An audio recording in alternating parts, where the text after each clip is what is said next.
So it's Thanksgiving week, so you know what that means.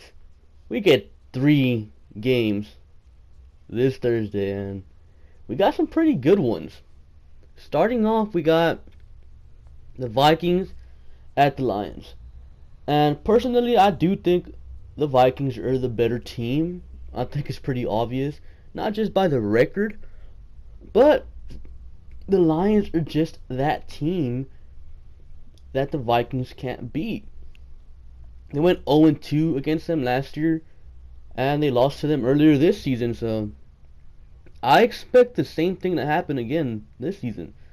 The Lions are somehow going to find a way to sweep these Vikings. And it's not like the Lions are a bad team, no. They're a good team. They're still in the playoff race, 6-4.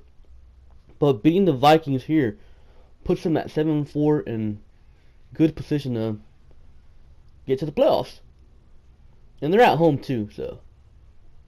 And in recent history, the Lions have been pretty good on Thanksgiving. Chargers at Cowboys. The Cowboys, man, they've struggled these past 2 games, and I wouldn't say it's because of Zeke.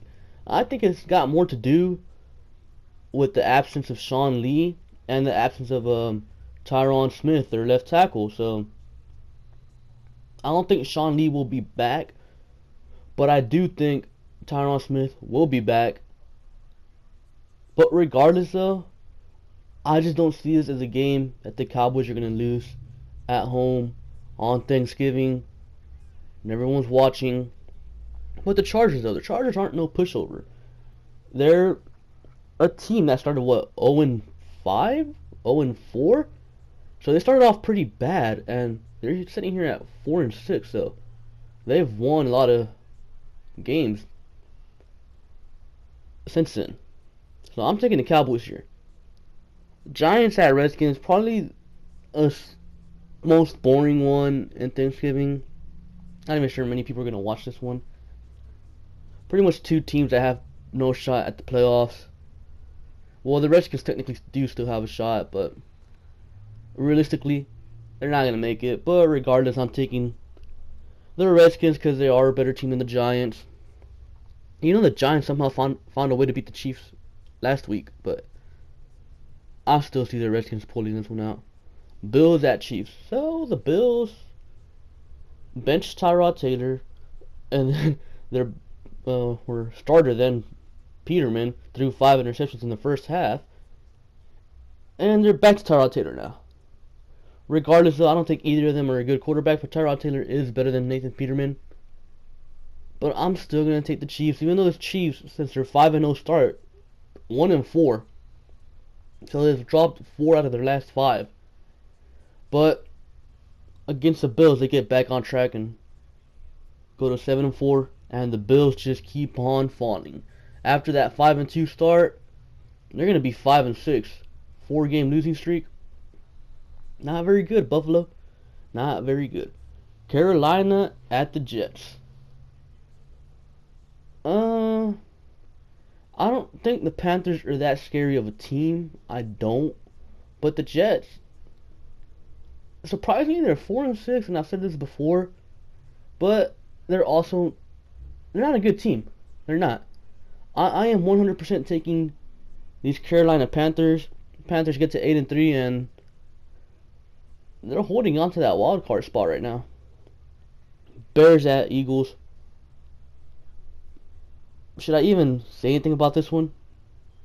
The Eagles are playing like the best team in the league right now, along with the Saints, but Mitchell Trubisky is not a good quarterback right now. I don't know if he's going to turn it around down the line next season or something, but as of right now, I just don't see a single way these Bears can beat these red-hot Eagles. I don't. Dolphins at Patriots. Well, I mean, Jay Cutler's out for the game, pretty sure. So that means Matt Moore's starting. And yeah, against the Patriots, not gonna happen. I'm pretty sure this Dolphins team was also like, 4-3, 4-2 at one point. So they're also falling off. But that's expected because they're not good. Buccaneers at Falcons. The Buccaneers are 4-6, which is kind of surprising, just looking at the way they've played these past few weeks. Ryan Fitzpatrick looked better last week than Jameis Winston has all season, so who knows? Maybe the Bucks can give the Falcons competition. Even though I don't think the Falcons are that good of a team, but the Falcons are gonna beat the Bucks, and they're somehow gonna find a way to get to 7-4.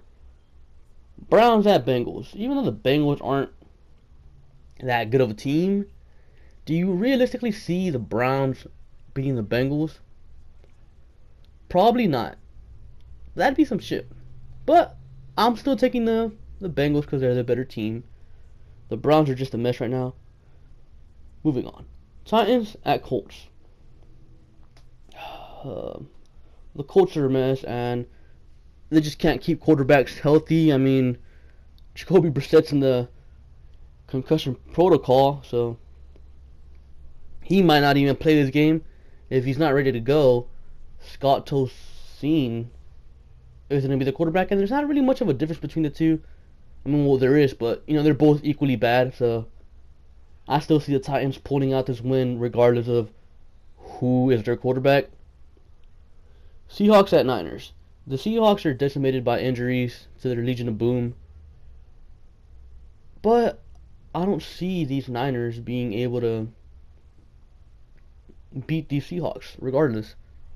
So I'm taking the Seahawks. Saints at Rams, which will be one of the better games this week. I mean, I hope, because last week I was hoping for that Vikings and Rams game to be good, but then the Vikings just 21-7. They beat them. Wasn't really that competitive either. But I'm taking the Saints. I think the Saints are arguably the best team in the NFC, arguably the best team in the NFL. The way they're playing right now, is they don't even in the past, they'd win games on the arm of Drew Brees.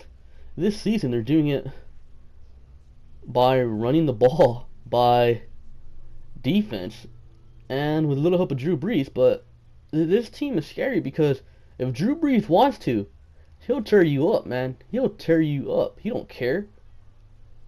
So I'm taking the Saints regardless. So the Rams fall to 7-4 on a 2-game losing streak. Broncos at Raiders. Both these teams are bad, really bad. But at least the Broncos are making changes. Well, they're both making changes because the Raiders did fire their defensive coordinator. But the Broncos ended up making a quarterback change, and now they're going to go with Paxton Lynch, first-round bust from last year. So let's see how he goes. And the Broncos really haven't looked good these past 3 weeks. Kind of embarrassed. Well, I think he's embarrassed by the Bengals, but if Andy Dalton is able to tear up that defense is no longer elite. But I do think this team is way better than the Raiders. I think Paxton Lynch is going to come in there and light up the Raiders' terrible secondary, because they allow an average QBR of 113.3 or something like that. So yeah, that's pretty high. They have a terrible defense. So Paxton Lynch is going to go in there, light up the Raiders, and they're going to give the Broncos and Broncos fans false hope. Packers at Steelers. Brett Hundley is a terrible quarterback. Terrible, I tell you. I don't see them beating the Steelers any way possible. At all. No. It's not going to happen. Not going to happen. No. Steelers are going to completely destroy these Packers on Sunday Night Football. I really wish they would have flexed this game out of primetime, because we don't want to see Brett Hundley on primetime. No one does. And for the last game, Texans at Ravens. The Texans have a good run defense. The Ravens have a terrible pass offense, so I don't see the Ravens being able to do much against this Texans defense, even though this Texans defense has a terrible secondary. Joe Flacco's a terrible quarterback. They have terrible passing attack, so they're not going to do much against the Texans defense. and the Texans have a pretty good run game, so they're going to be able to run the ball on the Ravens defense, and Tom Savage is going to do just enough to squeak by the Ravens and get his Texans back in the playoff race. Anyways, those are my predictions for the week. Comment down below your predictions for the week, and yeah, make sure to like and subscribe, and I'll catch you guys later. Peace.